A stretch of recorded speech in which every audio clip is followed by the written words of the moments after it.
Okay, so we're back with another Evocati test, and this one was much better than 323's. It certainly had its issues, though, so let's talk about that first. This is the 324 Cargo PTU test that is under an NDA. So what that means is I can talk to you about my experiences, but I cannot show them to you. Any footage on the screen is from an Inside Star Citizen, a CitizenCon, or something like that.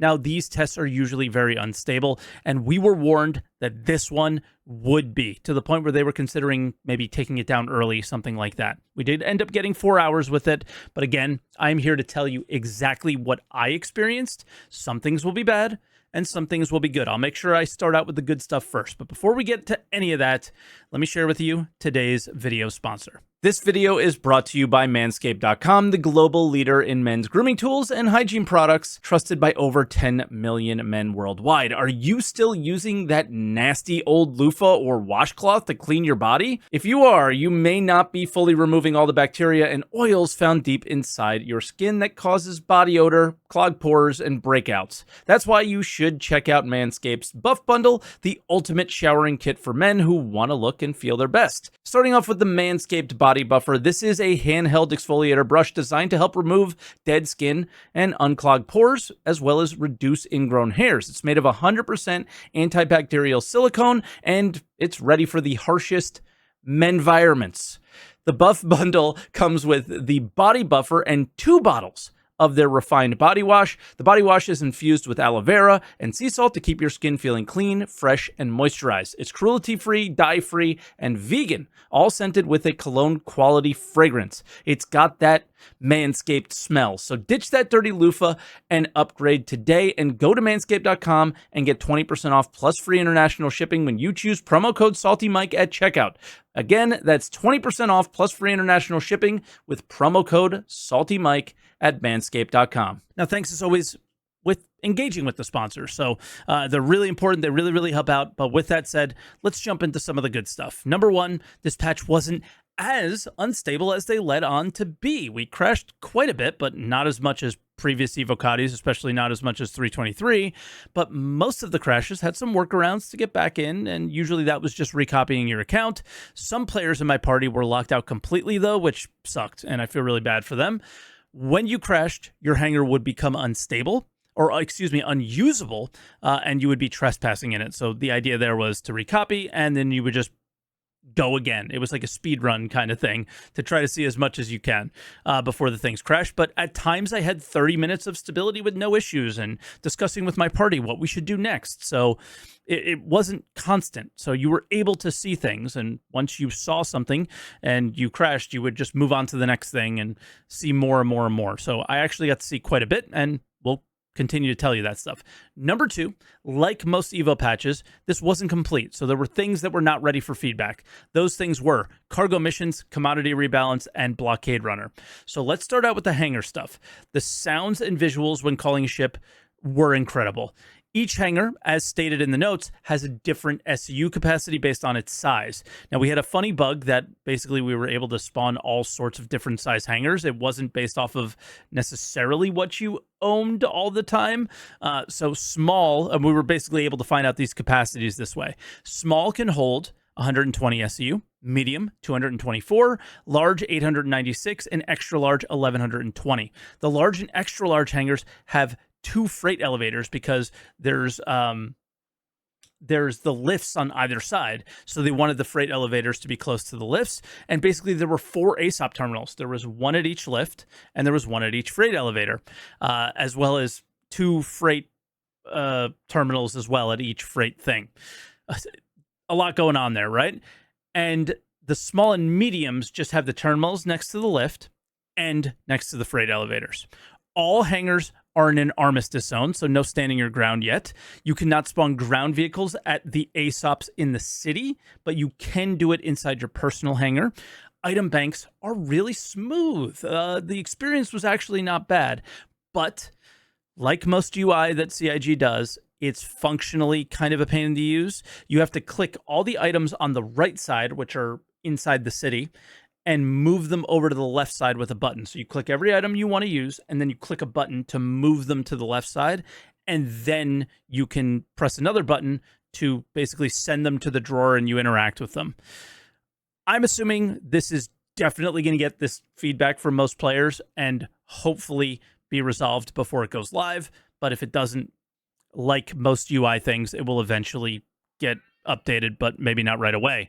Party members could see your hangars and join them via the lifts. But if they flew into your hangar from the outside, they were considered trespassing. This is going to have to change. Have to change for sure. Creating a party was not possible actually in the PU or on the menu, but Arena Commander is great for a lot of things, and we managed to do it in Arena Commander and make everybody into the same server that way. So if you guys were having trouble with parties and you're in Evocati, that's the workaround to get that done.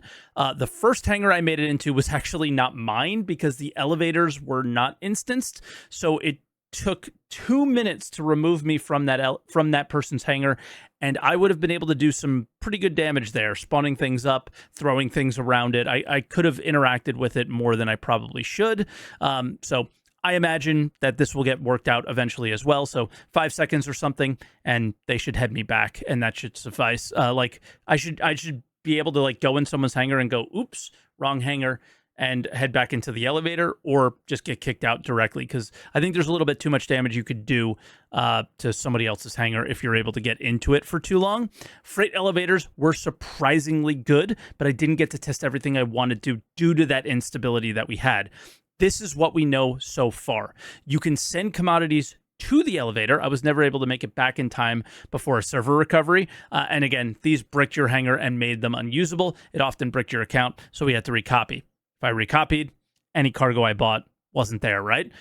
Big thing of note here is you can choose what box size you wanted at the commodity kiosks. So I can send it to the city or my ship. The city likely would have called through the freight elevator, but again, I never made it back in time. And if you bought it into a ship, it automatically used the new ship timers. More on that when I talk about the bad stuff, I guess, or I'll just do it now. Because I'm kind of touching on the good first and the bad things about each item. The worst thing I saw the whole update was this. The cargo timers. 5 hours to fill a C2 with 32 SU containers. Say what you want about 5 hours, but only 5 hours and 40 minutes to fill it with 1 SU containers. Now, I have to assume this is changing or this isn't intended. Again, say what you want about 5 hours, but there is a massive difference between loading like 20 boxes of 600 SU and 600. So the time representation there just doesn't make a whole lot of sense. But yeah, hopefully that will change. I also didn't see a price difference, so I wasn't looking for it because I was so flabbergasted by the time. So I'll report back on that next patch. But what we were able to test was with freight elevators was the items. And this was amazing. Tons of items snapped to the grid, like ship weapons and prospector bags, but mole bags didn't for some reason. They just missed those.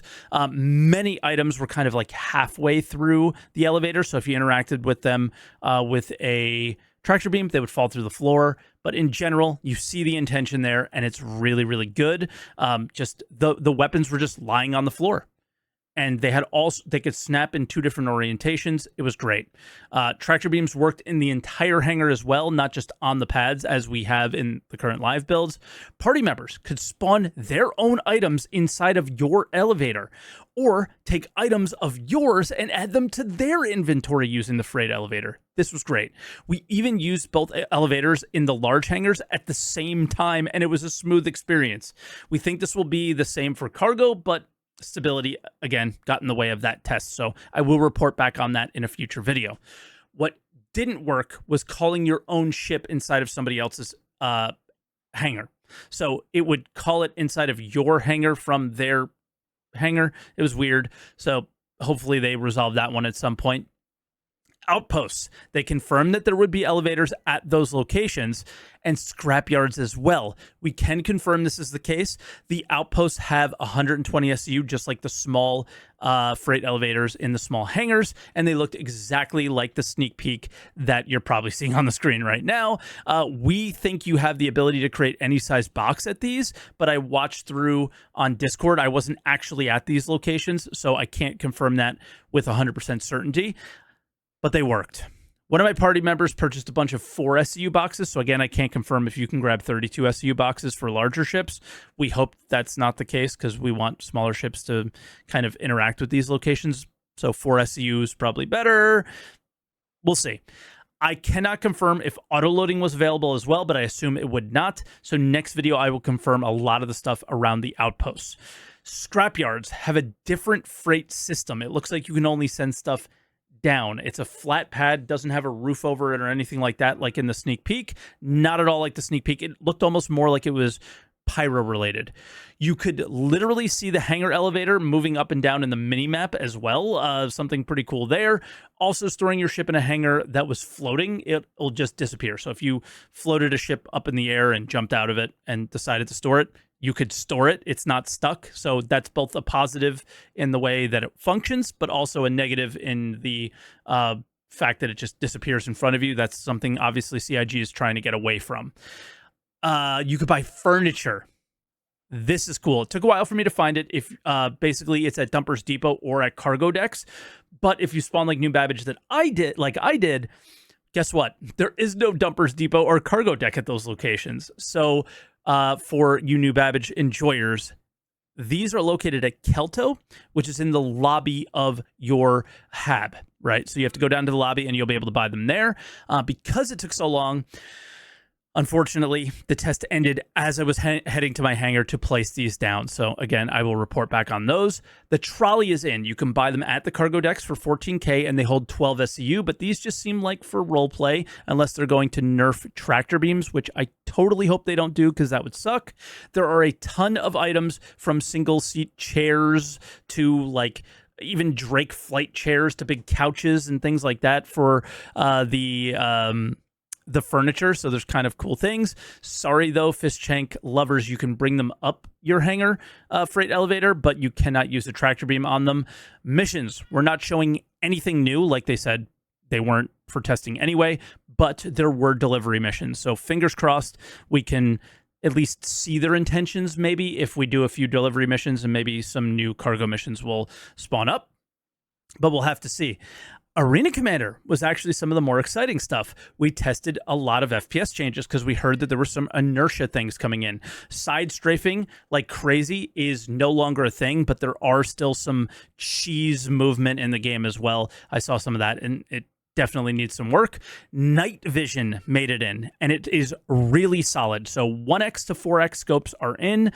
Basically, you'll see duplicates, and the second one is the night vision.